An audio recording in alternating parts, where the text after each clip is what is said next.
अस्सलाम वालेकुम स्टूडेंट्स। आज जो टेस्ट हुआ है चैप्टर 3 तीसरे और चौथे का, उसके MCQs कुछ इस तरह से हैं।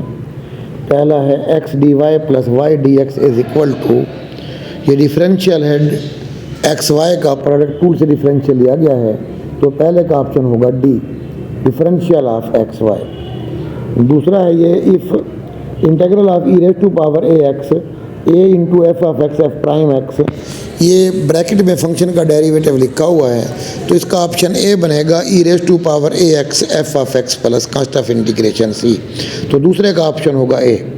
थर्ड है order of the differential equation is D Y over D X minus two X is equal to Y square, तो इसमें क्योंकि फर्स्ट डेरिवेटिव लिया गया है तो इसका ऑर्डर होगा 1, तो ऑप्शन होगा A. Derivative of integral F of, derivative integral एक दूसरे के रिवर्स प्रोसेस हैं, कैंसिल आउट हो जाएंगे, तो फोर्थ का ऑप्शन आएगा A F of X plus C, यही रहेगा। The order of the highest derivative is called differential equation dash, इसे हम कहते हैं order of the differential equation, तो इसका ऑप्शन होगा सी, तो फिफ्थ का ऑप्शन होगा C. If X is equal to A, six है, if X is equal to A sine theta, तो इसका डिफरेंशियल होता है A cos theta D theta, तो सिक्स का ऑप्शन होगा C, A cos theta D theta. Upper और lower limit similar हो और नेगेटिव लोअर लिमिट नेगेटिव हो, अगर फंक्शन इवन हो तो ये twice of 0 to F of d x हो जाता है, तो इसका जवाब and f is a even function, तो इसका ऑप्शन होगा ए। नेक्स्ट है एट्थ, सेवन्थ का ऑप्शन ए। एट्थ है f of x raise to power minus 1 f prime x, power negative बटे में लिखें तो नीचे फंक्शन ऊपर डेरिवेटिव होगा, तो ये आएगा natural log of F of X plus const of integration C, तो इसका ऑप्शन आएगा सी, तो एट्थ का ऑप्शन होगा सी। नाइन्थ है integral of a raise to power x D x, तो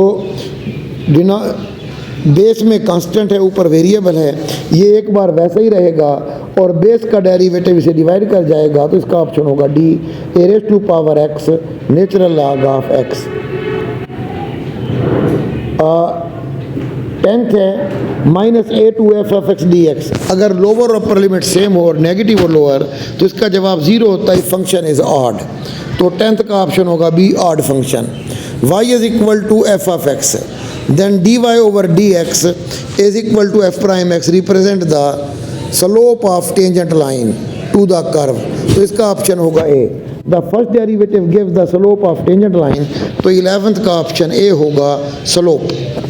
the distance between the point, distance of the point -1 व 2 from X axis, जो वाई कोऑर्डिनेट है वो एक्स एक्सेस से डिस्टेंस होता है और जो वाई एक्स कोऑर्डिनेट है वाई एक्सेस डिस्टेंस होता है, तो 12th का जवाब होगा 2 और ये मौजूद है ऑप्शन डी पर। 13th है the distance between the point 0 0 and 1 व 2, अगर इस पर हम डिस्टेंस फार्मूला अप्लाई करें तो इसका जवाब आएगा स्क्वायर रूट 5, तो इसका ऑप्शन होगा डी, यानी square root 5। The distance of the point A व बी फ्राम ओरिजन, ओरिजन एक पॉइंट ओरिजन हो जाएगा, एक ए व बी है, अगर हम इस पर डिस्टेंस फार्मूला लगाएं तो इसका जवाब आता है a square plus b square square root, यानी ऑप्शन डी होगा।